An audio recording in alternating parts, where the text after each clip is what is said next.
Today on Dr. Phil. I took custody of my grandson, and I will not give him back until his parents have grown up. After 5 years, they want their son back. Are you completely sober? That is a matter of opinion. You're on disability for major depression. I only get suicidally depressed when I am drinking or doing drugs. Is this the behavior Did you call up my production assistant screaming? I don't scream. of responsible parents? Did you call him screaming? I asked you a question. We are so off topic, though, really. Are we? Or are we looking at the judgment of the people that we're considering turning a child over to? Is that off topic? Let's do it. Why don't we stop all the drama, stop all the fighting, and let's go get you better. Here we go. Have a good show, everybody. If I can help get this family back on track, are you willing to do that? Ready, three, take. This is going to be a changing day in your life.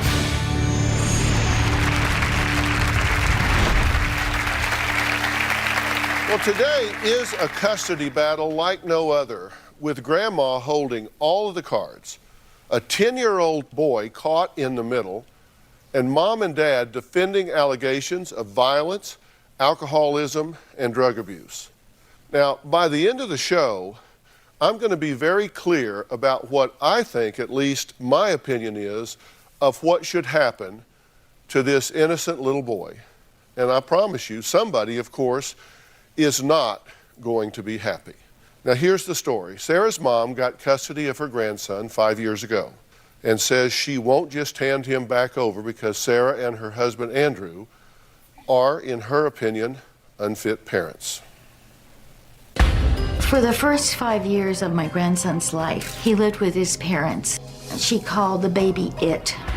When my grandson came to live with me in the summer of 2007, he was 5 years old in diapers. She said she couldn't toilet train him.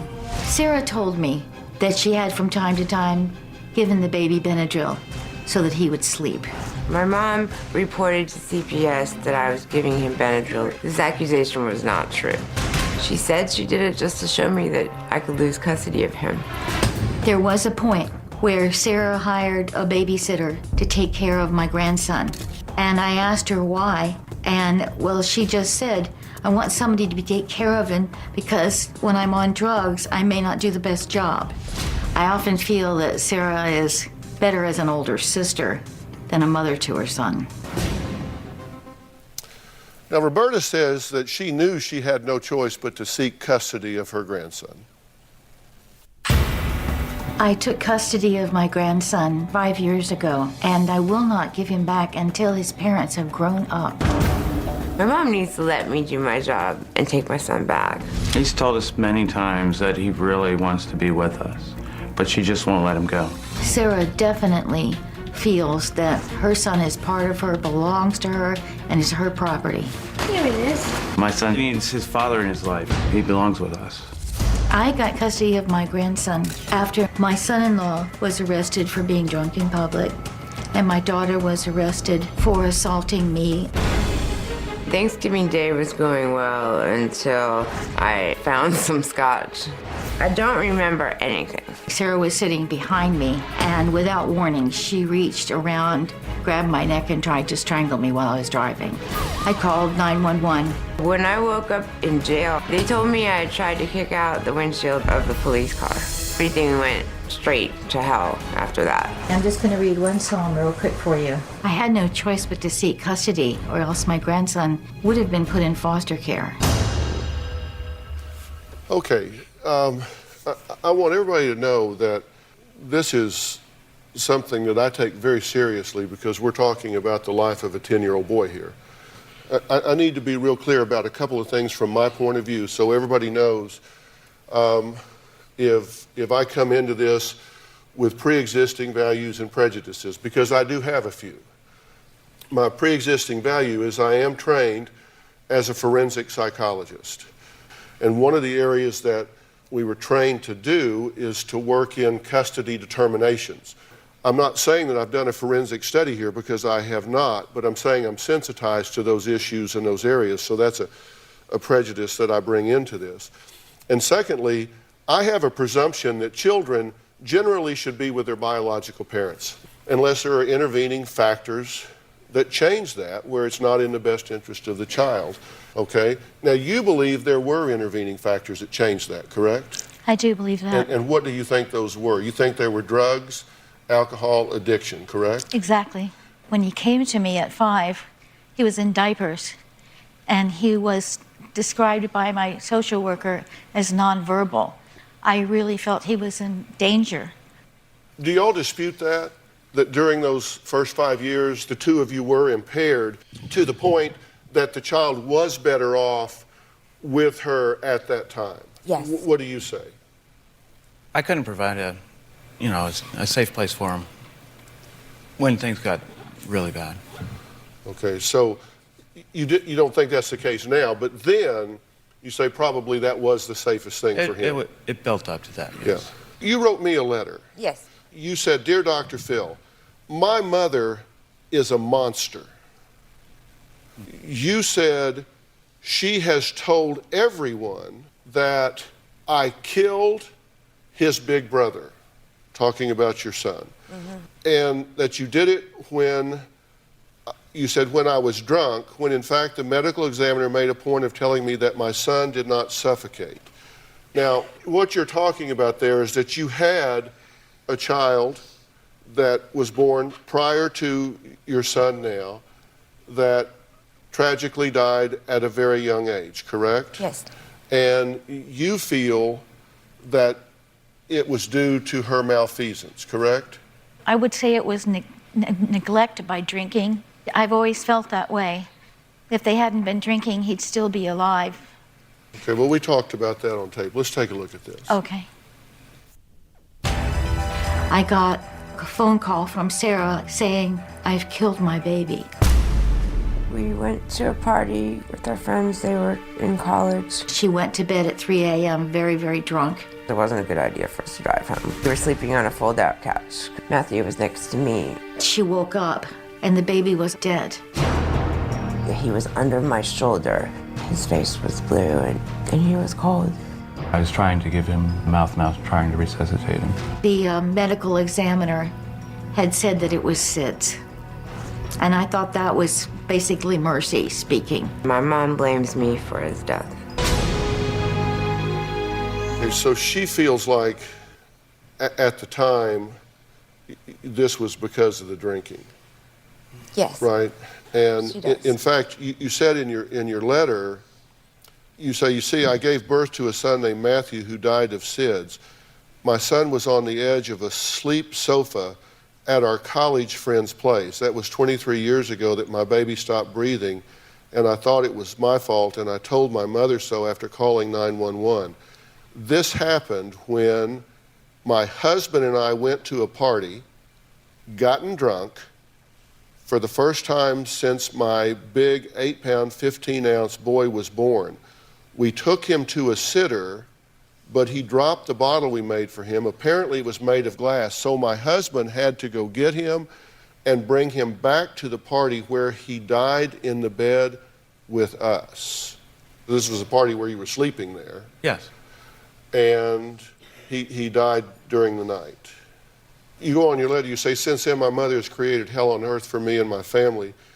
And then you say, "I have filed a motion to amend custody as soon as my husband of 23 years picked up his white chip in AA for the second time." But the white chip is what you get the first day back, right? Yes.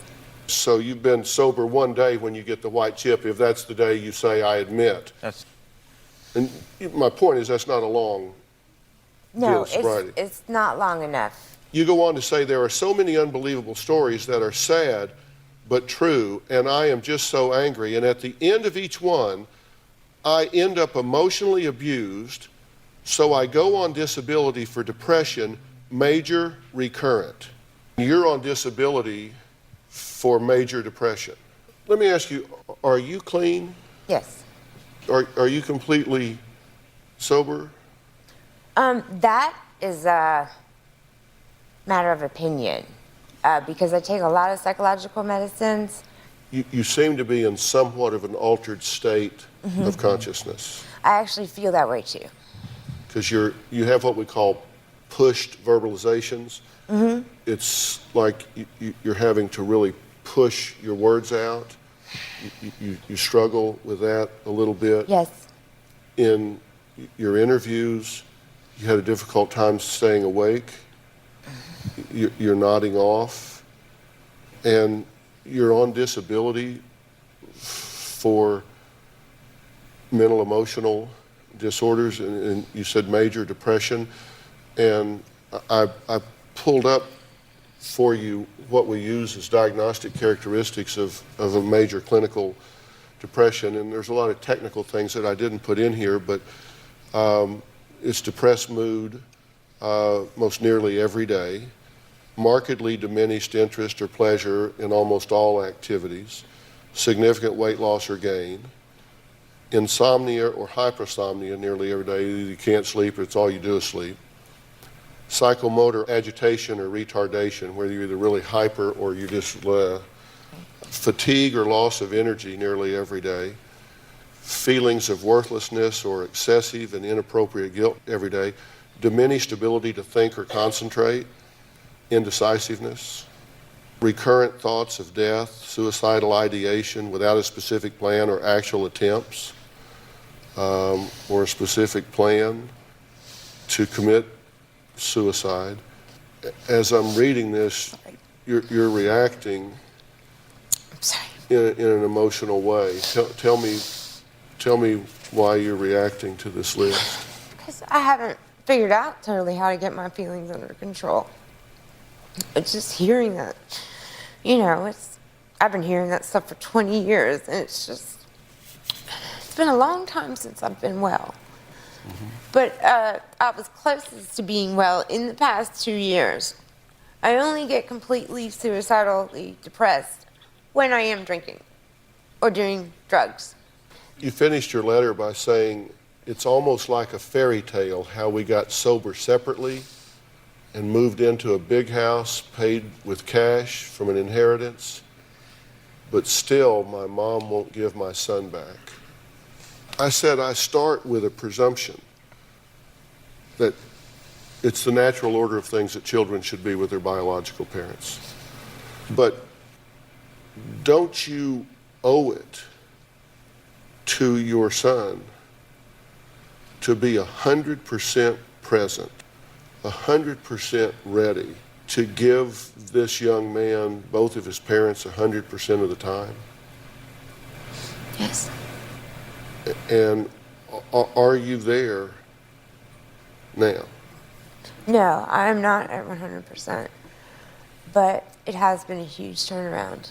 I'm not 100%, but I'm dealing with a lot of factors with my mom that is making it much more difficult to live this life. I don't disagree with that. I think this woman, I don't doubt that she is anything but perfect, but I think she has stood in the gap and taken care of your son.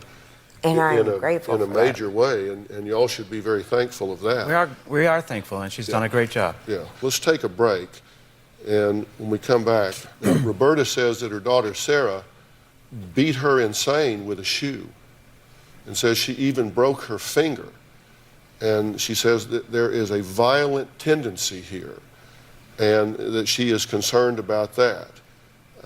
And also, my good friend and someone that's been working as a correspondent with us and doing some field work with us in this show, Troy Dunn, is here. And I asked him to kind of do a home visit here and get a feel for what's actually happening in their home. So we've done a lot of work on this. We're going to bring it all to bear and be very clear about the circumstances, all when we come back.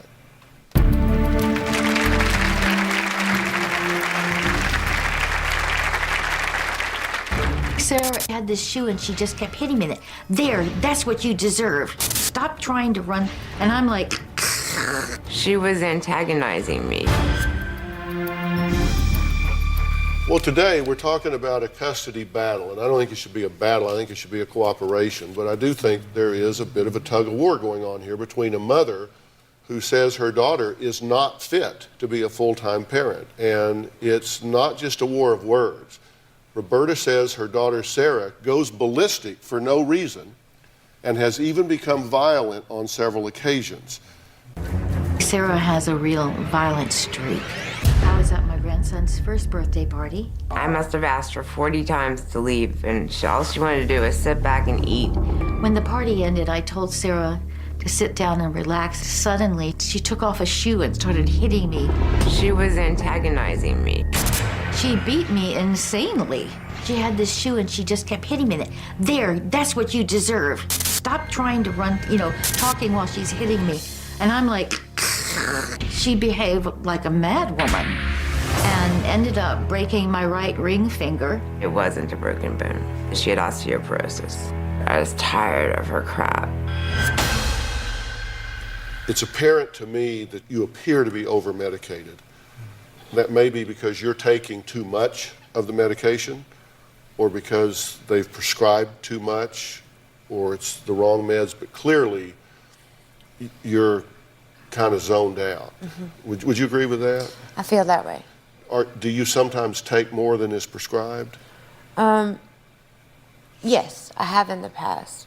Okay, and you just got to be honest, because let me tell you. Yeah.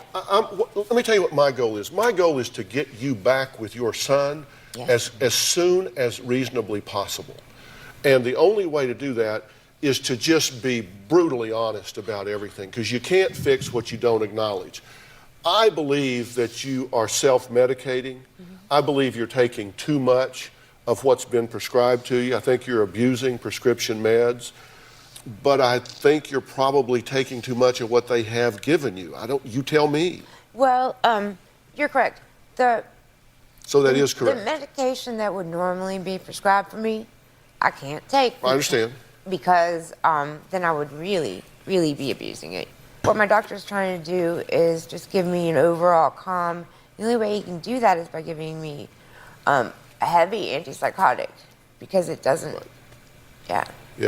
And then if you because it take has too much of it, it has the relaxing effect. and then if you take too much of it, it kind of gives you a high where you're just kind of in the zone. It makes everything go, woo, when I'm just trying, Yeah. And it's apparent to all of us that that's where you are right now. Yeah. How are you doing emotionally in this 8 weeks that you've been sober? I think I'm doing pretty well. I was sober for 2 years before the short relapse. And when you started drinking again, you drank enough that you went through withdrawals? Alcohol withdrawals, yes. So you drank pretty hard when you started drinking again? Yes. How long did you drink when you started drinking again? I was drinking for about 2 months. About 2 months? Yes. Enough that you had to get help with withdrawal? Exactly. So it got to the toxic level? Yes. Yeah. And how have you done emotionally since you've been through detox? Very well. I've been through it before. Have you gotten along with her okay? Oh, yeah, definitely. Yeah. We always get along. Because you haven't said much since you've been out here, but I've got 1, 2, 3, 4, 5 pages here and several pages more backstage of your abusive conduct with my staff since you've been here. Okay. Culminating with calling my producer, Amy Jo, who is the most delightful young woman, a Asian Jew, which I find offensive to my sensibilities, offensive to her.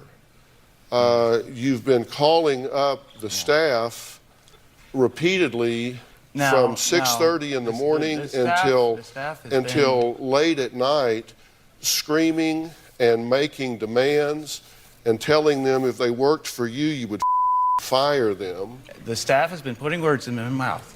And anybody who knows me would know that I would not... Who put those words in your mouth? Anybody who knows me would know that I would not use that word. If I cuss, what I say... Okay, now wait a minute. Yes. So you're telling me... That I don't. That my staff... Is lying. Who is saying that is Yes. lying. Yes, I am. I don't know what you're doing, but you've been weird this whole trip.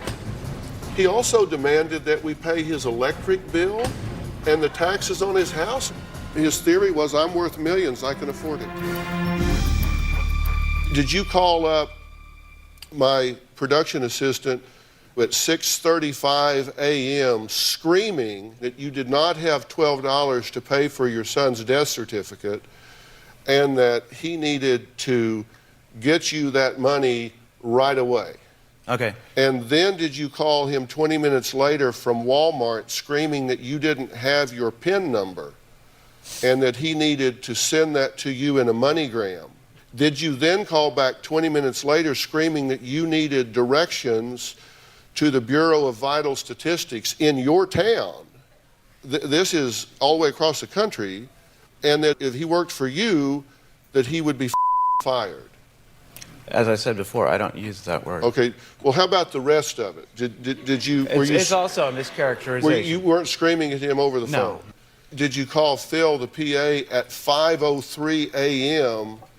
saying you didn't want your per diem at the hotel, you needed cash so you could move around Los Angeles? We have the phone records. I understand that. I wasn't calling him at 5 in the morning.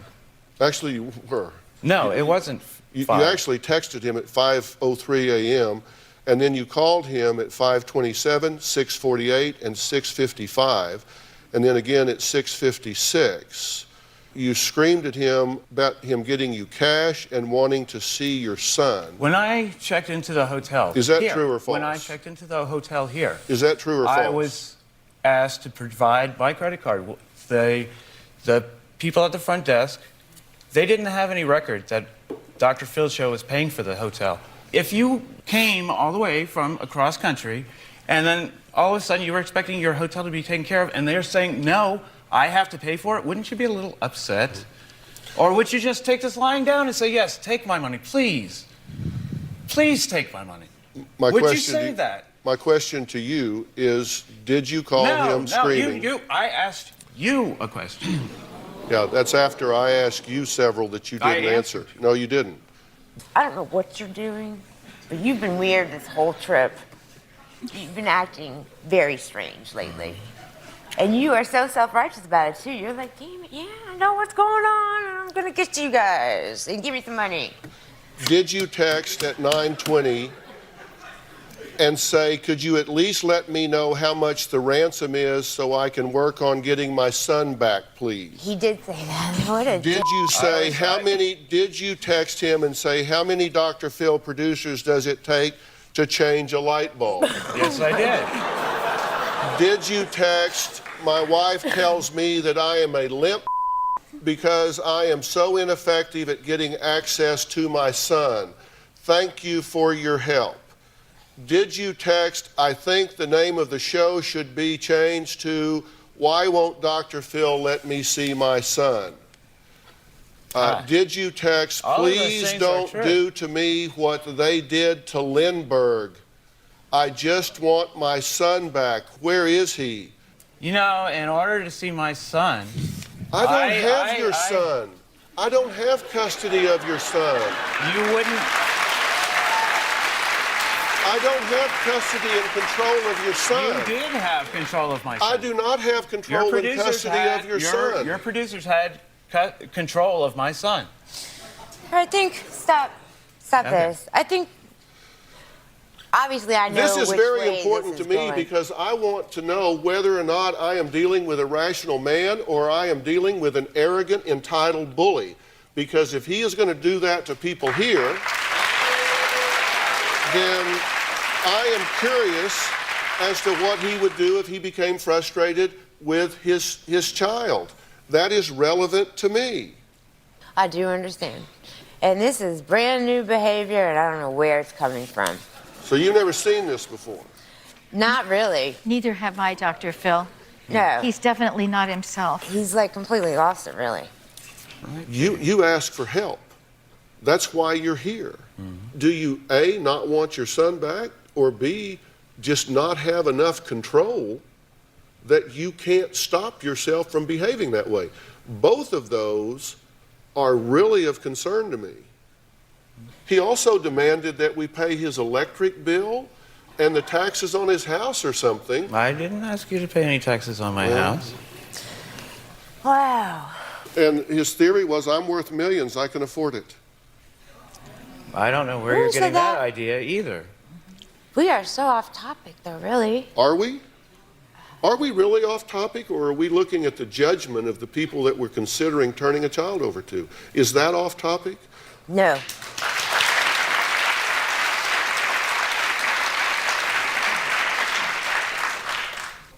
You saying that you have not raised your voice, yelled, or screamed at anybody here? I'm saying I haven't used the word. The people in the control room just confirmed that very thing once again with the people to whom you said it. So I have one standing right over here at the producer stand and one on the phone. Mm-hmm. And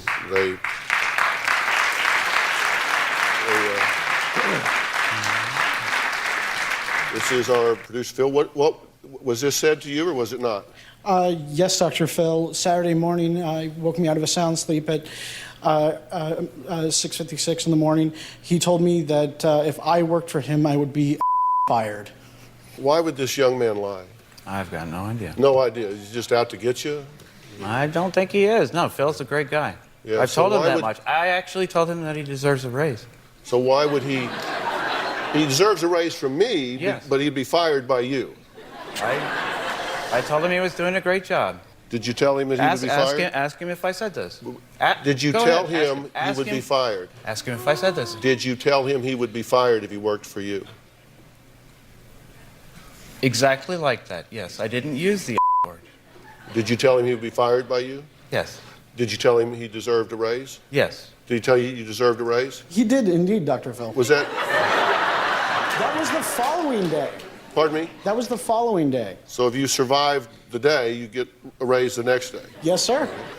All right, we're going to take a break. Andrew and Sarah say they both turned their life around and they want their son back. I asked a good friend of mine to go all the way across the country to meet with them. We're going to find out what he discovered when we come back.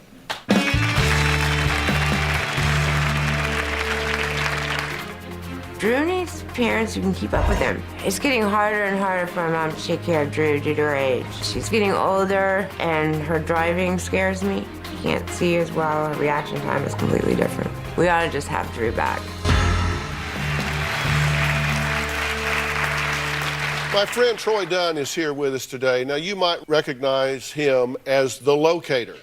You've often seen him reuniting people on television. This season, he's been helping us out with different kinds of reunions. Now, I asked him to meet with Andrew and Sarah just a few days ago to talk to them about their custody dispute with Roberta. Take a look, and then Troy's going to join us.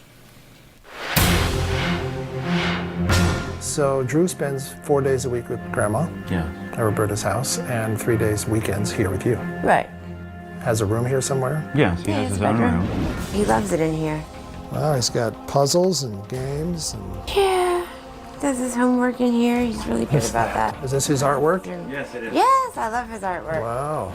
Is it so bad that he has a home 4 days a week with Roberta? She has convinced my son that he doesn't have to think about what he will be when he grows up, because the rapture will be coming before he's 18 to take him to heaven with grandmother.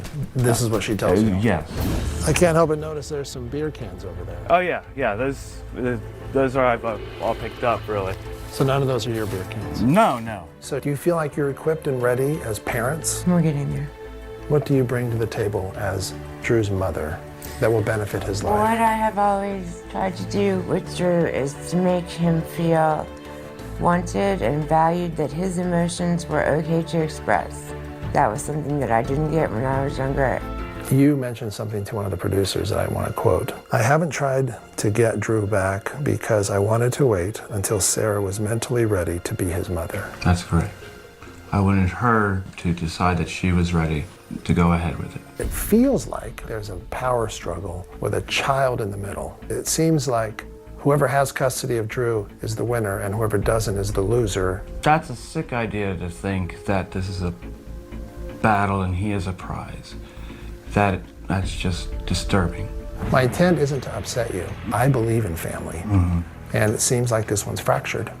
Do you think getting Drew home resolves all of that?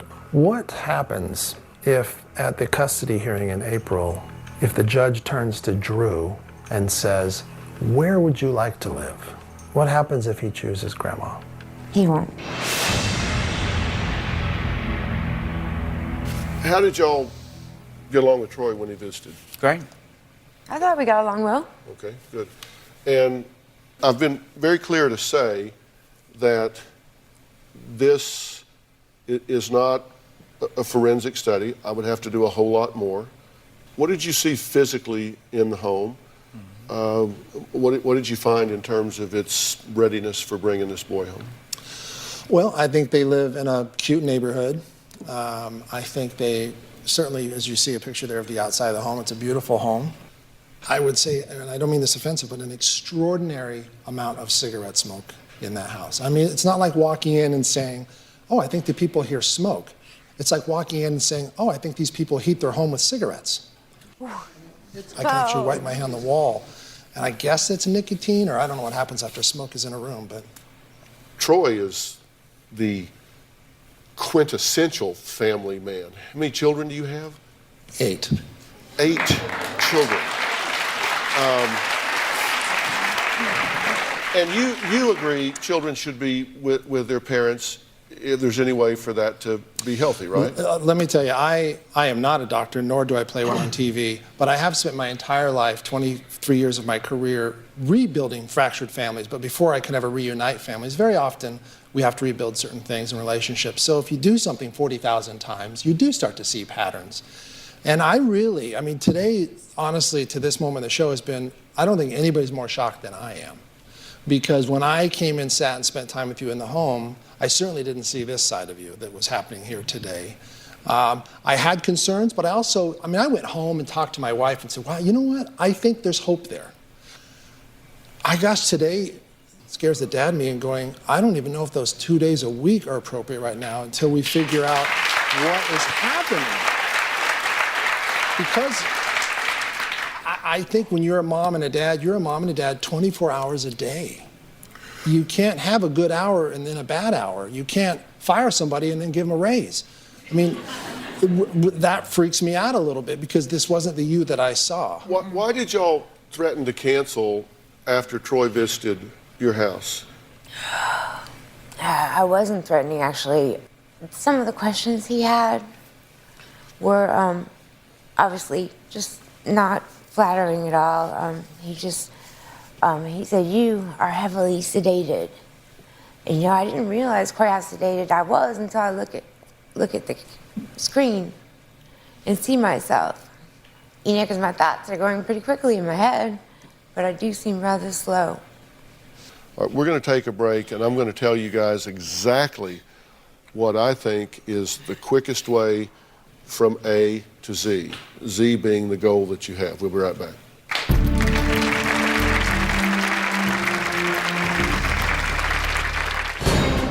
I go the extra mile to help her when she needs help, just to make sure that she will let us see our son. She'll say, hey, you need to mow my lawn, you have to rake my grass, you have to give me $200 in order to see Drew. I'll take her to do grocery shopping, hair appointments, her mani-pedis. She's putting many unreasonable conditions in place in order for us to see our son. I've always disagreed with Roberta's theological beliefs, but I've been very unwilling to confront her about them. She even went as far as putting oil crosses on her forehead, putting the salt on the door. I'm surprised she didn't bring a priest in to administer an exorcism to watch her head spin around and spit up pea soup. Drew needs a strong father, not a crazy fundamentalist grandmother, to raise him. Look, I'm going to tell the two of you the truth as I see it. And I'm not the repository of all knowledge. I don't get a vote in this situation, but I am going to tell you what I think. And most importantly, I'm going to put verbs in my sentences because this is a process. And are the two of you a better alternative as the custodial parent for this young man right now than Grandma? In my opinion, the answer is no. It's not. It isn't even a close call. If I was the family therapist back in your town that was working with this family and saying, what is my long-term goal that's in the best interest of this boy? My goal would be absolutely for this child to be with the two of you. No question about it. And there would be some very high standards that would have to be met in order for that to happen. And the reason I would say that is because, Grandma's not getting any younger, and boy is getting older, and the two of you have it within you to get mentally, emotionally, physically, spiritually happy, healthy, and available to this young man. No question about it. You can do that. But we know you're not there yet.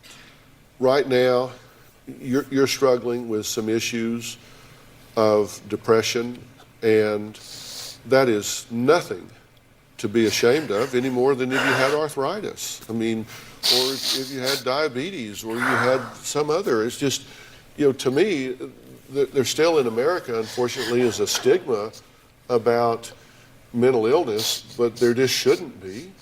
It needs to be managed and dealt with. And I'm not sure everything that you're doing, but I want to bring reinforcements to help you with that. I want to get you more resources to help you with that, to be sure that you're doing everything you can to maximize your recovering from this and getting it under control and managed. So be sure that you're getting all the help that you need for that. And the same thing is true with you in terms of managing your sobriety. I want to help you with that, with professional help in your town to support that and help you guys with parenting and all of the issues to, set your house up and set your family up and do all the things that you can do so you can present yourself with confidence and strength to provide this young man a clear alternative and have a plan that everybody can be excited about. I think you're playing fast and loose with your meds, and you can't keep your eyes open, and you're not even aware of it sometimes. I think you're playing fast and loose with your meds, and I think that needs to be revisited, what they're giving you, because it's affecting you. Take a look at this. You can look right up here. And you can't keep your eyes open in a couple of places, too. I've been told that. Yeah, and you're not even aware of it sometimes. I'm not. Yeah, but you can't. This is the new medication. I also gained 10 pounds in a month. Yeah, so this is, it's kind of like it's unfair to you. We need to get that cleaned up for you. That's why I say I want to get you some active management of this. I hate it when they just give you some medicine, see me in 90 days.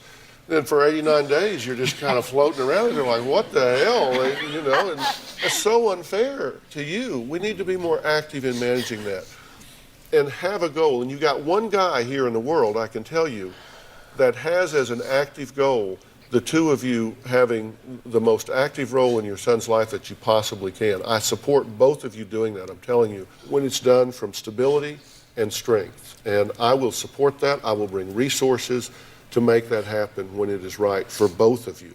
But you can't do it from anger. You can't do it from being in the zone. And you will support it when they're healthy and right for that, right? Absolutely. He belongs with his parents. Yeah. You're fortunate that she's there and you're able to see him. So let's work on it. Let's just work on it. You're not ready to make that change, but let's get ready. Let's work actively at getting ready, and I will bring you the resources so days just aren't turning into weeks. We will actively work on this every single day, okay? Will you let me help you in that regard? Sure. Okay. Yes, thank you. All right. When we come back, I'm going to talk about what is most important to step up to that parent role, because I'm going to tell you, parent is not just a noun, it's also a verb. We'll be right back. We're going to be talking about something very relevant and very interesting today, and I think you can see why. And look, I always hate to tell anybody what they don't want to hear, but you've got to step up and be a voice for the child, right? And I think it's apparent to everyone that these folks are not ready to have this child in their primary care. But they can get ready. I said that parent is not just a noun. A parent's a verb. It's something you do. It's a role model. It's a nurturer. It's a teacher. It's someone that prepares a child for the next level of life. A special thanks to Troy Dunn. As I say, he has really helped reconnect a lot of families. If you'd like Troy's help in reconnecting with family or friends, go to troythelocator.com and you'll be seeing him more right here. Thanks so much for being here today. Thanks, guys.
On an all-new Dr. Phil, musical legend David Cassidy. I have the early stages of dementia.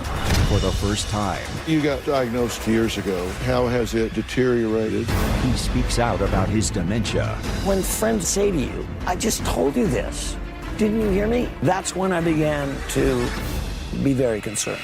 And his family's history. I always said to my son, if you ever see me get to the place that my mother has become, I want you to promise me you'll find a way to let me go. And don't let me live like that. From the heights of success Come on, get happy. to recent troubles. I was in such scary pain. I went and got drunk. And the latest headlines. He was concerned that a worrisome concert appearance might lead some to falsely believe his drinking problem was back. Are you having trouble performing? No. It did appear you were losing your place. You stopped and said, I don't remember. You slipped on the stage. People have said, what are you, drunk? A Dr. Phil exclusive. DUIs and dementia. Inside David Cassidy's secret battle. Today, in an exclusive interview, musical legend David Cassidy speaks out for the first time since revealing he is battling dementia. Cassidy shot to fame in the 70s thanks to his role as the oldest of 5 children on the hit show The Partridge Family. The former teen heartthrob's face adorned posters on millions of young girls' walls, and his fan club had more members than Elvis and the Beatles combined. David Cassidy became a teenage heartthrob in the 1970s as Keith Partridge on the television show The Partridge Family. David Cassidy was 19 and had recently made his Broadway debut when he was cast as Keith Partridge. Soon afterwards, he skyrocketed into teen idol status on a ride he could barely control. Remember Friday nights in the early 70s? Once the Partridge Family bus drove on TV, teenagers all over America went absolutely bananas for David Cassidy. You should have seen what happened to me today while I was registering for classes. 19 girls and me are taking auto shop.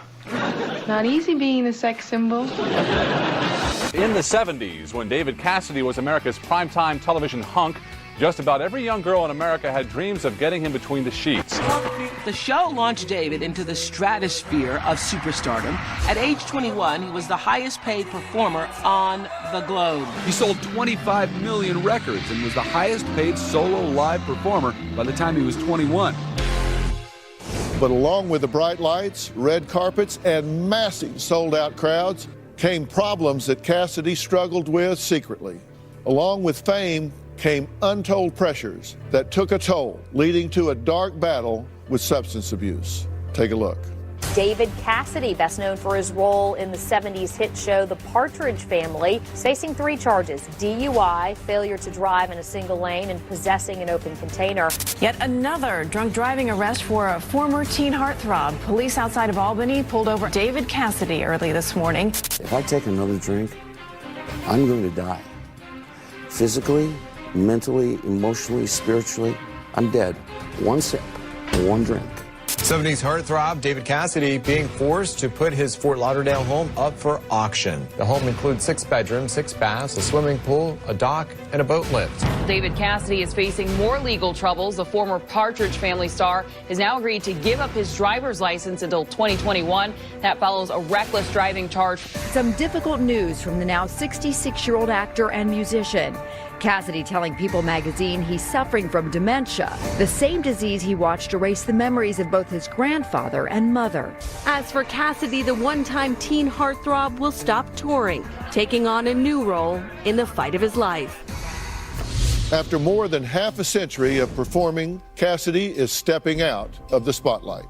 The 66-year-old made the announcement following a string of recent performances where he fell down on stage and forgot lyrics to songs he's been singing for decades. Many fans in attendance had cell phones on record and captured what appears to be David slurring his speech, in a textile company, stumbling, and at times rambling incoherently. Take a look.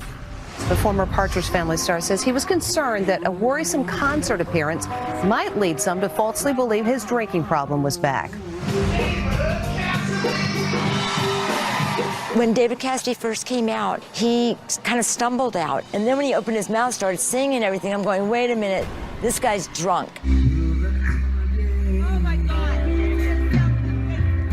That's what we all started thinking. And everybody around me started going, oh my God, he's drunk. David really wasn't out there long at all before the audience knew that, something was up, and they just started yelling things at him, and then they kept talking through his whole performance. Yeah, obviously you're not listening, so it doesn't matter. I'll just shut up now. I saw him kind of stumble and not remember the words to familiar songs.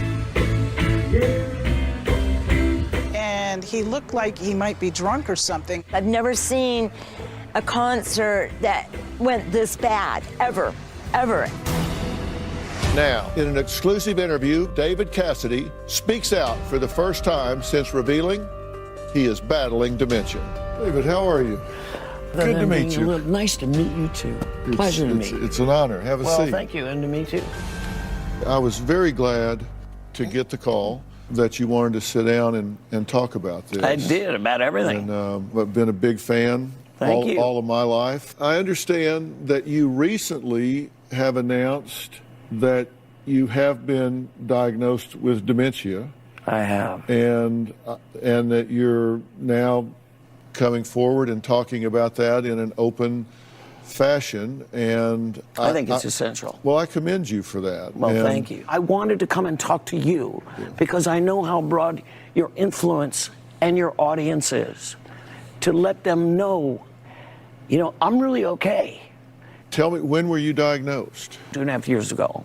What was the first symptom that you noticed? When friends of yours or family members begin to say to you, remember I just told you this 2 days ago, and there is no memory of it. Mm-hmm. I can remember details of automobiles I drove in 1967, but it's the recent memory And when that starts to become something that you hear from people who love you and care for you, and keep saying, I just told you this, didn't you hear me? That's when I began to be very concerned. Was that what caused you to say, I need to go get myself checked? Oh my God, yes. I need to go back and explain to you that my mother died on the night of Christmas Eve 3 years ago now. I took care of her for 7 years. I was her only living relative. What was your mother's specific diagnosis? Dementia. Was there a specific type of dementia that she had? Was it Alzheimer's or? No, it was not Alzheimer's. Beautiful woman and a beautiful person. I loved her so dearly. You know, I felt a tremendous burden, though, to be honest. To watch your mother disappear is very painful. There are a number of elements that come to play genetically. My grandfather had dementia and died without really knowing who he was or where he was, who is my mother's father. It was very painful to see my grandfather disappear. And then to know that my mother was diagnosed, I think I was on tour working at the time, she was found by police about 50 yards from her apartment in her nightgown, nearly naked, and was lost on the street at about midnight. So when I got that call, I nearly lost my mind. My mother, basically, she lived in a diaper and couldn't talk, couldn't walk, more or less just taking up air and space and having people take care of her and having really no knowledge of it. And the only way I knew I was the only person she recognized is when I would walk into her hospital room and where she lived, which was in a care, a tear would come down her face. That's the only way I knew that she recognized me.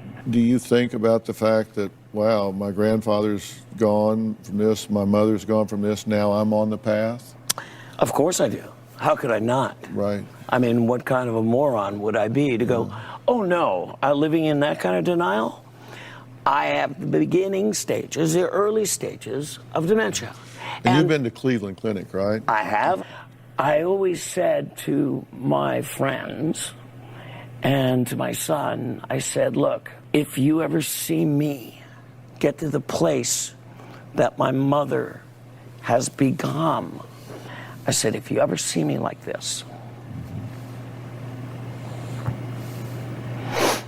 I want you to promise me you'll find a way to let me go. And don't let me live like that. Please. What did he say to that? He cried. What I'm doing right now. He didn't agree to that, did he? No. It's a burden to put on his child. It's a horrible burden to put on anybody.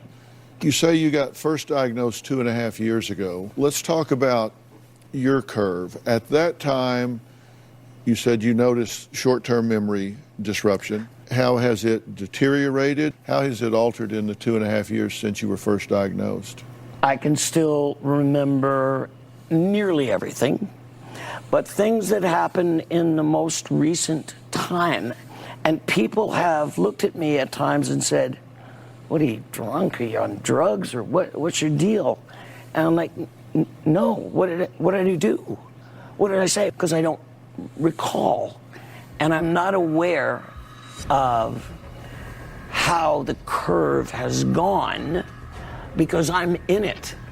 I can't watch it. Are you having trouble performing? No, I wouldn't say that. There was a lot of press in the last week about a performance that you gave here in L.A. Right. That people thought I was drunk. Yeah. There were people that said nasty This is some things. of the footage of it now. Right. Which I wasn't, of course. Absolutely not. 99% of the feedback was incredibly, remarkably positive. The only thing that makes the headlines or the news is anything negative, as we know that. When I think of David Cassidy, I feel young, I feel giddy, I feel in love. There's a lot of magic associated with watching David. It's always been a lifelong dream because I've always loved the Partridge Family and loved David. So this was really awesome to see him. He's a legend. How did that performance go, in your opinion? Well, the audience thought it was fantastic, and as you could see the fans there, I heard nothing but amazing, amazing. I was suffering, however, from laryngitis. Well, the reason I was glad that you called to talk about this is because I did hear some of the fans that were saying that you appeared intoxicated.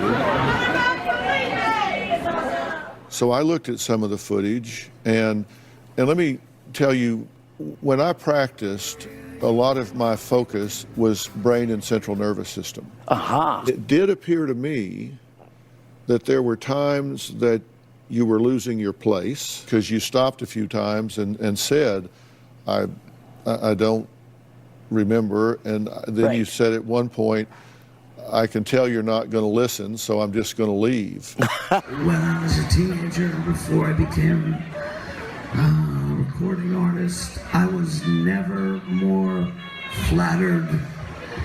Yeah, obviously you're not listening, so it doesn't matter. I'll just shut up now. And you did slip off the stage at one point.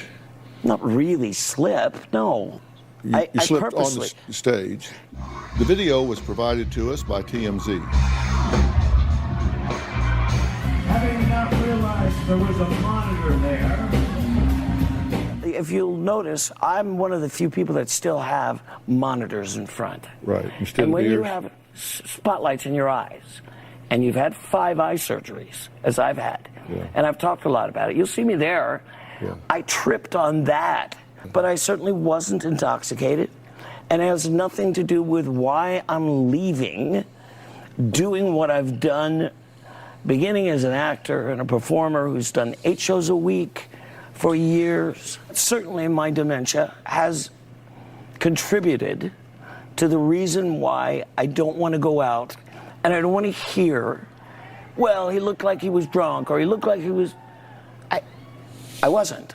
I've already heard it from people who have said this to me in the last year. It's like, you seem like you're really not right. You were off. And I'm like, no. You've had problems with alcohol across time, correct? Oh, yeah. Some of the fans said that they saw you down a glass of wine in one big drink before the show. So you can clear it up. True? They said it was in the bar. I hadn't been to the bar. The Sheridan in Agora Hills. Never. That's why I'm asking so you can clear it up. But again, rumors start and it turns into like a firestorm. And once you've had a label, which is a fact that I am an alcoholic.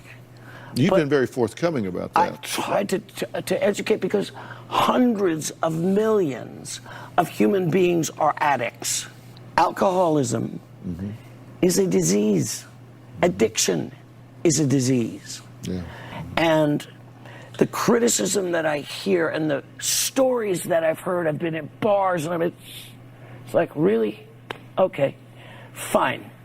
What if I was sitting at a bar, which, by the way, I like to sit and eat at a bar, and having a glass of water, which someone could say, oh, he's drinking. But I can only say that rumors begin, and it's virtually all negative, hurtful, cruel, and antagonistic. I want to show you a little of your show. I want to show you a little footage of it. Please I'm don't. not asking about the quality of it. I'm asking about the behavior of it. Is what I'm asking about. But if you don't want to see it, I won't show it to you. Okay. Because it may upset me, and I don't need to get upset, do I? No. I asked David how he honestly felt about what I considered to be an impaired performance. He insisted he felt he did a great job. But when I invited him to view the footage with me, he declined, saying he feared it would upset him. If he really felt he did a great job, Why would it be upsetting? Is there a deeper problem beyond his dementia? While he did not want to view it with me, he did give us permission to show it. Thank you.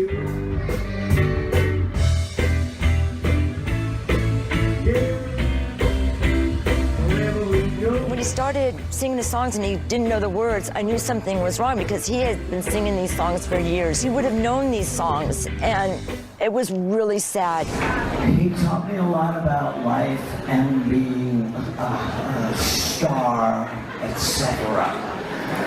And I know you're really probably preoccupied with everything else you're talking about, but no, I can hear it. I can hear all of your conversation. You told People magazine that you had been pretty much sober for the last 2.5 years. Correct. What do you mean by pretty much? David says he was diagnosed with dementia 2.5 years ago, and although he chose not to produce any confirming medical records, I do take him at his word. However, I've seen the footage of that night, and like many fans who attended his show, he was, in my opinion, impaired. I have to wonder if this was due to the dementia or if there was more at play. Many, including other professionals I consulted, believe his conduct appeared to be more consistent with intoxication than very early onset dementia. You told People magazine that you had been pretty much sober for the last 2.5 years. Correct. What do you mean by pretty much? Well, I'd fallen off 2.5 years ago. What gets you when you fall off? Is it whiskey? Is it beer? What gets you when you fall off? Oh, I don't drink hard alcohol. I won't do that. You drink wine, beer? Yeah, beer or wine, yeah. Do you binge or you just... I binge 2-3 days and then stop. And then I go back to AA. How bad do you feel after a binge? Terrible. Head-wise, are you fuzzy? Oh, God, yeah. You don't get really clear for the first, I don't know, few months. It takes longer when you've got dementia, right? I mean, it's harder to... It's like having a tire fire in your brain. Yeah. So you were not drunk at the Agora Hills performance? I was not at all. No drugs, no alcohol? I've never taken illegal drugs. Yeah. The alcohol toxicity can be one of the key contributors to dementia. I believe that. Genetics is a contributor. What we ingest. If you pour alcohol on top of dementia, you can really have a problem. So I'm glad to hear. It's been 2 years? It's 2 years, yeah. Part of the reason that I fell off first time was that I got the diagnosis. Yeah. And having lived with my mother for all those years and watching her disappear, the depression and the loss, my alcoholism that developed somewhere around the late 90s, where I was working 10 shows a week. And my marriage was very unhappy. And I was on such an insane work schedule that I put so much pressure on it because I took care of everybody. My mom died basically an hour before Christmas Eve. That's when I started really drinking heavily. When she was in her last days, I would come to the hospital. I couldn't come unless I was completely intoxicated. Yeah. It was too painful for me. Your drinking came between you and your son, right? Oh, big For a time, period of yeah. time. There were a number of elements that entered into it, but yes. Yeah. I was the ideal father. Yeah. I would do anything for him. He's the love of my life. And probably the reason that I didn't kill myself, because of him. You have a daughter, Katie. A biological daughter, right? I never raised her. Yeah, but this is not someone that you knew or was in your life or active with? No. Do you have any contact with her at all? No. Yeah. Her choice more than mine, I think. But Yeah. because we had no, there was no chemistry to begin with. I didn't meet her until she was like, I don't know, 12, 13. Mm-hmm. She was sweet and lovely, and I think she's very talented, and I'm proud of her for that. My son sees her occasionally, her half-brother. She's a beautiful girl, though, and I'm proud of her success and her work ethic also. Mm-hmm. Maybe I instilled some of that in her. I don't know. Now, how many brothers do you have? 3 half-brothers. Yeah, 3 half-brothers. Right, well, we're all from descendants of my alcoholic father. Right. At least 2 of us, or probably 3 of us, got the gene. So you don't have a relationship with them? So you don't have a relationship with them? You don't see them on a regular basis? I will see my brother Ryan tomorrow. I never grew up with them. But because we don't live in the same place, we don't work in the same business, I wish them nothing but love in their life. It's you, Sean, Patrick, and Ryan, right? Right, exactly, exactly. Do they know about your diagnosis? No. So they'll learn about it if they... Well, I'm sure they know about it now, since it's been all over viral and now in People magazine and everything else, which is great. I want people to know about it. Right. But it would be like me calling them going, oh gosh, do you know I just got diagnosed? I am not that guy. I just don't do that. I didn't call anybody. In fact, at first, I was in such scary pain. Did you go through denial for a while? Complete denial. It depressed the hell out of me. I went and got drunk 2.5 years ago, and I stayed inebriated for a while, which was the denial. It's the filter from the reality. And once I came to, I began to accept it and say, well, there are a lot of things that I can do, both health-wise, brain-wise, and to continue to do the things that I love to do that inspire me. One of the reasons why I've chosen 2017 to be the last for me going out and touring, it's not, I'm going to say I'll never do another concert. I may. I don't know. But I just don't want to tour anymore. Go through the travel, the stress, and all of people's perceptions that go up in this cesspool of internet where anybody's voice can be heard, and people in the dark sitting there making evil comments or whatever. And it hurts me personally that a lot of my fans and a lot of people buy into it. You know, somebody says it, oh yeah, it's fact. I just read it. It's a fact. And I can't tell you what a pleasure it is for me and what a great opportunity you've given me to discuss this and my issue. I'm curious, having dealt with so many folks that have been through this, few that have shown the openness and courage that you have, I can tell you. Do you think you have insight, objectivity to recognize your level of functioning at this point? Yes. Or could you be in denial about where you are on the functionality chain right now? I believe I do have a very good understanding about where I am with it. Do you have someone in your life that you trust that can be your checkpoint, that you can go to and say, I think I'm functioning really well right now. I think I'm at an 8. Tell me, is that right, or am I at a 3? I think this concert was a 9. Was it a 2? Do you have somebody that can be a truth mirror for you that gives you feedback, and who is that? I do. Well, he's one of my best friends. He's a brilliant musician. He plays with me. We talk together about everything, and he is as honest with me about me and each performance that I do.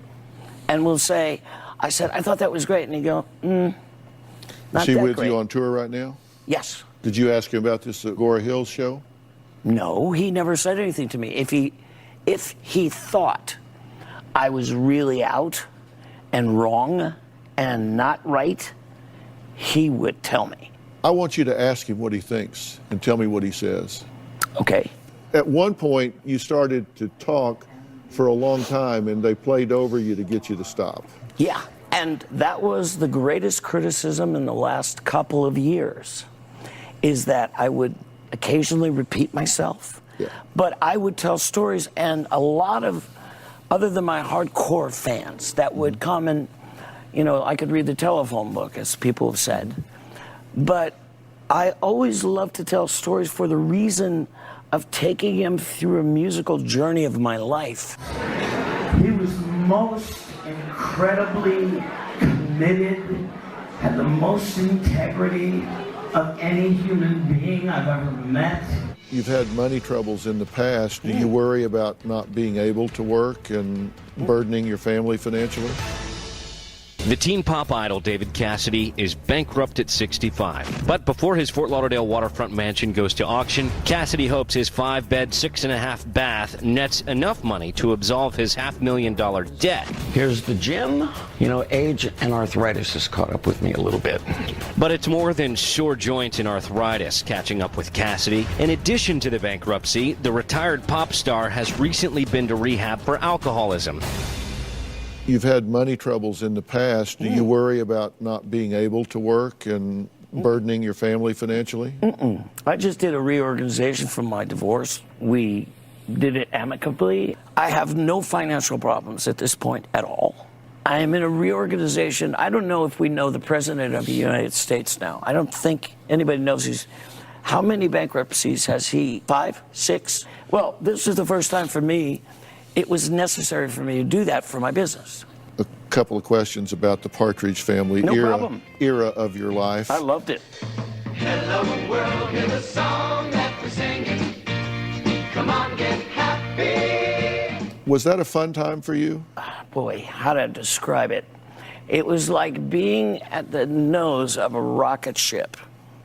That family that you're seeing there was Susan Day and Shirley and Danny Bonaducci, who, I love him. He's just such an incredibly gifted and wonderful human being. But he is kind of like my little brother. But I worked 7 days a week. I worked all day on the set, and I would drive across the road and then record as the Partridge Family. And also, I had my own solo career as David Cassidy. And then on the weekends, I would fly out and do 2 shows on Saturday, 2 shows on Sunday, fly back to LA, and at 7:30 in the morning on Monday morning, I'm on the set. You try having a relationship. Unbelievable. No, it's insanity. And I did that for 5 years, literally, nonstop. And then I toured when we were on Hayes. I toured around the world. It was a magnificent time in America to be alive. And I think in the world, there was a lot more emphasis upon peace, love, and happiness. If you look back now, think about this. You just described 5 days a week, 7 o'clock in the morning, then going across the street, recording as the Partridge Family, recording as David Cassidy, then on the weekends you're off. Thousands of fans chasing you around, doing stadiums all over the world. The most intense, Intense life. People can't even imagine. Is this the toll that it's taken on you now? Because we know environment, we know stress, we know all of these things that do take their toll. I'm sure it's contributing. Are you paying part of the price? Is that? There is no way you can start and go through the tunnel having the largest fan club in the history of the planet and having people sleeping outside your gates. And there was a girl who I discovered was sleeping in between my air conditioning unit in my house and my bathroom where I showered and everything else for a month. I've had many, many, many people, stalkers. I had to leave my house for 6 weeks because there was a legitimate threat of kidnapping. I want you to think about this. Looking at this picture here, at this era, moving up here, coming across, all the way up to here, coming around, down to here. Right. If you knew then what you know now, as you sit here today, would you take this journey again? Sit here today, would you take this journey again? Absolutely. How has the ride been? Extraordinarily bumpy, extraordinarily elating me to a place of feeling like I died and went to heaven. I never had a job. I always worked at what I loved to do. I think I love you. I think I love you. Be it as an actor, be it as a musician, as a songwriter, as a singer. I got to do everything I wanted to do professionally in my life, which is why I struggled for the last year. Knowing the condition of where my brain is, and I have the early stages of dementia, and knowing that it doesn't contribute to my mental health to continue to do what I've been doing. So I'm going to do 2 shows in about 2 weeks, and that will be what I think is my final concert, and certainly what I've planned on in 2017. But it took me a year to really make the decision, because I've never known anything else since I was 3.5 years old. I've had foot surgery. I get shots in my back for cortisone. I have arthritis in my hands. And I'm just going to keep going, because it's what I know to do. It's what I love to do. And it's funny what adrenaline does, as you would know this. When I get out on the stage, I could be limping before I get out on the stage. When I got on the stage, bang. Do you trust yourself now, cognitively, to be by yourself, live independently, drive around, do the things you need to do? Absolutely. I completely do. And I live, basically I live alone, but your short-term memory is... It occasionally does fail, and I have to acknowledge it, accept it, and not live in denial of it. But for example, if I bought something from you for $1.87, and I gave you $5, how much change would you give me? Well, I'd give you about $3.13, right? Something like that. Yeah. So you calculate well. Very well. And where do you stay out here when you come? Here in town. In a hotel? Yeah, a very small boutique hotel. Yeah. What was your room number? 227. Yeah. I might have a key in my pocket. What does that say? It says 227. Thank you. All right, there you go. See, I'm not that far gone yet. That's what I mean. What's your greatest fear for the future as you continue on this path? Being in the place that my mother was the last 2 years of her life, where I would completely disappear and I'd just be a burden to caretakers, and couldn't walk, couldn't talk, couldn't sing, couldn't play. That's kind of my greatest fear, actually. Yeah. Do you think retiring from touring, show business touring, at least, do you think that silence is going to be deafening? No, and I'll tell you why. I've done so many thousands of performances, writing, creating television series, producing shows in Vegas. I did over 2,000 shows in Las Vegas. So I've experienced all of it. I've written hundreds of songs that I've recorded, and other artists have recorded some of my music. So there's not anything left that I haven't done that I need to feed myself and fulfill my creative juices, you know, and that's where I am. I'm just completely and totally comfortable with the idea. Last question. What do you want to most be remembered for? Last question. What do you want to most be remembered for? Spreading love, bringing light into people's lives, giving everything in my heart and soul, because I know I'm a loving, caring human being. I don't mind being remembered for being an alcoholic. I don't mind being that. Well, as someone that works in the mental health field, I can't thank you enough for shining a light on dementia and letting people know where you are on the curve right now and facing this. I want my team to join your team and let us help you in any way that we can. I'd love to talk about it. Because I have access to the best of the best, and if I can help you in any way, I'm telling you right now. I love that you just offered me that. I'm on your team. Well, thank you so much. You have no idea how much I appreciate you. God David, bless you. Thank you so much, my friend. My pleasure. I want to thank David Cassidy for bravely opening up about his struggles with dementia for the first time. I have offered him every resource in my considerable support system, be it for diagnosis or treatment planning for dementia, or inpatient dual diagnosis treatment for alcoholism. We stand ready to provide resources and support to David, as I hope many others in his life do as well. If you or a loved one is suffering from Alzheimer's or dementia, go to drphil.com. When you get there, you're going to find more information about this disease. We're going to address the myths that plague people's understanding about this and give you some of the facts that you need to know to recognize this disease and information that's important in dealing with it for yourself or for a family member. You can also call the 24-hour helpline from Alzheimer's Association, 1-800-272-3900, or you can visit their website, alz.org, for support groups or more information. Thanks for watching. I'm sleeping right in the middle of a good tree. Like all at once I wake up with something that keeps knocking at my brain.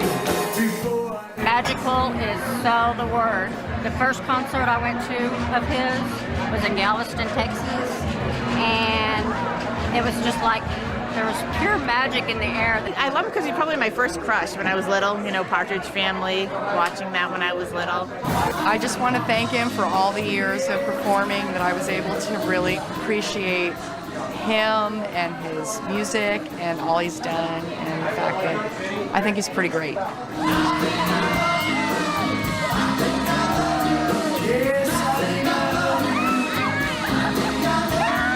And set citrus flat on a work surface, using a paring knife to cut, peel, and pith away from the citrus, following the curve of the fruit, which I pretty much did. Working over a bowl, I'm going to use this instead. Cut between the membranes, allowing the segments to fall into the bowl. Discard the membranes. All right, I think we can do this, my friends. My first time segmenting a fruit.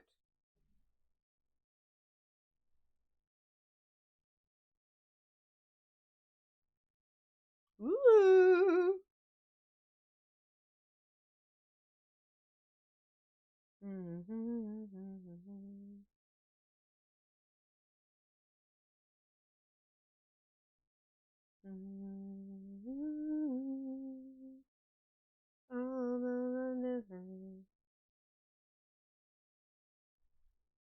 Thanks, anxiety girl. You're kind. A lot of juice going in here. I didn't do the best at getting all the pith off, but it's fine.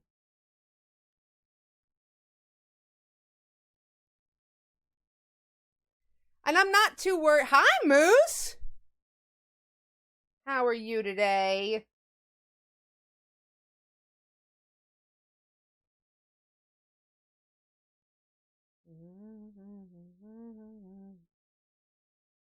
We're going to do this one.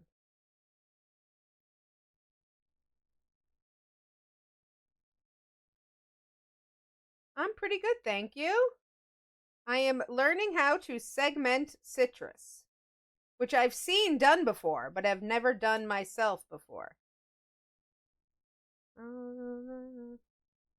This is probably freaking some people out that I doing this right over my hand, but I am being as careful as possible. Oh, I love that nocturnal. That's hilarious. Oh, I'm getting the juice all over my book.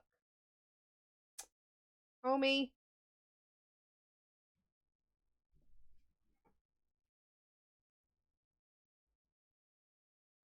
It's very messy.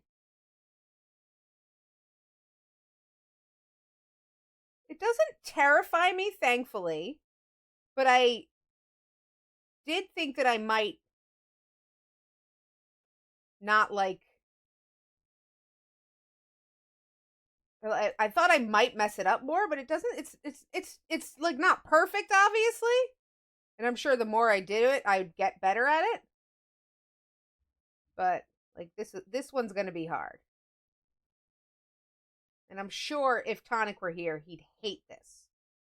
Absolutely hate this.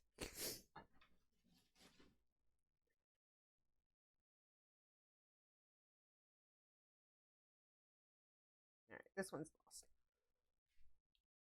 We are segmenting it to serve it with the flan on Monday. Like, we'll put it on the side of the flan in all the juice, all the like caramel juices.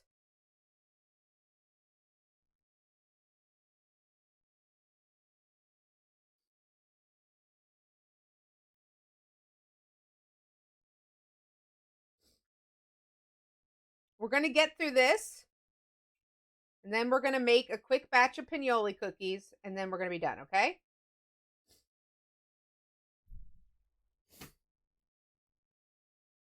So we're probably going to go till like 12, 11, 12? It's already 11. It's already after 11:30. It's almost till midnight. We're going till at least 12:30 tonight, all right, chat? It looks nicer, among other things, Kat. You take all the white off.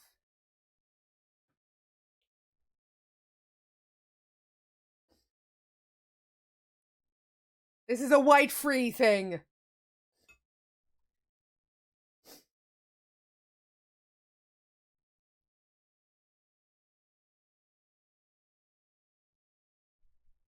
Kingdom Hearts, that's amazing.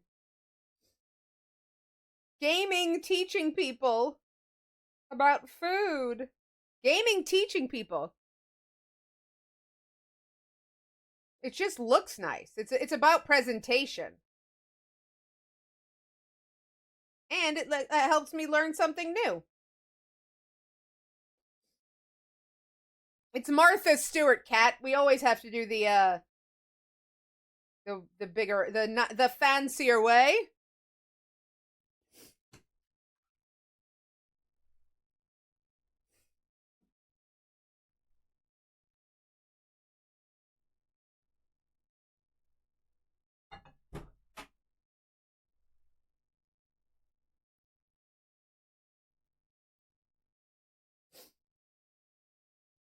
All right, let's. The first one is always easy.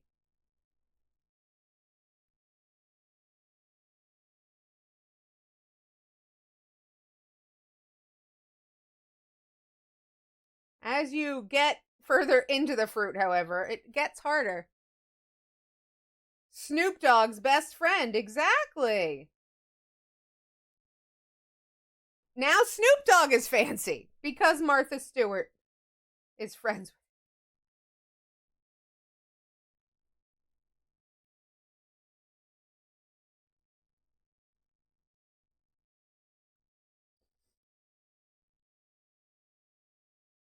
with. Rip my respect for Snoop. Anxiety Girl, did you change colors on me?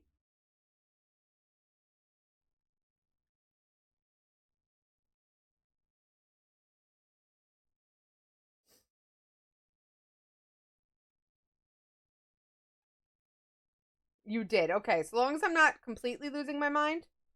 I can lose my mind, but only slightly, right?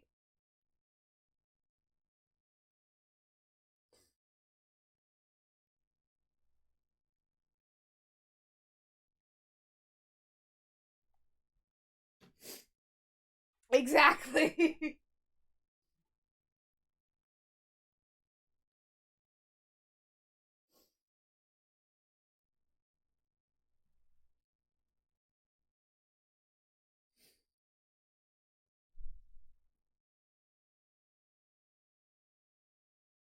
Drinking it like water. Oh, God.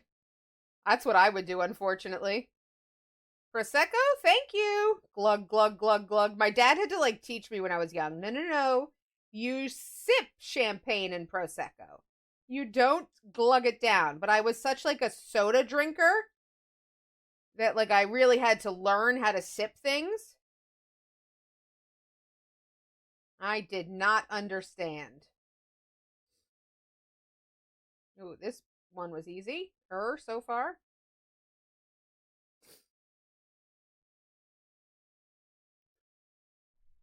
Or a wine glass. Sometimes I'll use like a little small wine glass or like a juice glass. Like, when, I still have. My dad did not listen to his uncle, apparently. Uh-oh. Well, I think my dad, I was like 12 or 13, anxiety girl. I don't think my dad wanted to deal with a completely drunk 12-year-old. And also didn't want to waste champagne.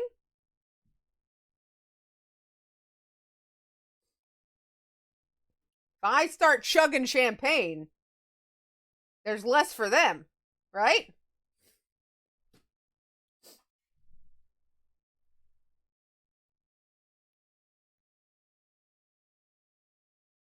I got taught that part at least, but then I got given shots of grappa at 15. We've discussed this before. I don't know if everybody here has heard this, though. I started doing shots of grappa at 15 for family and special occasions. Christmas, my father's birthday. Those were the main ones. Which happened to be about 20 days apart.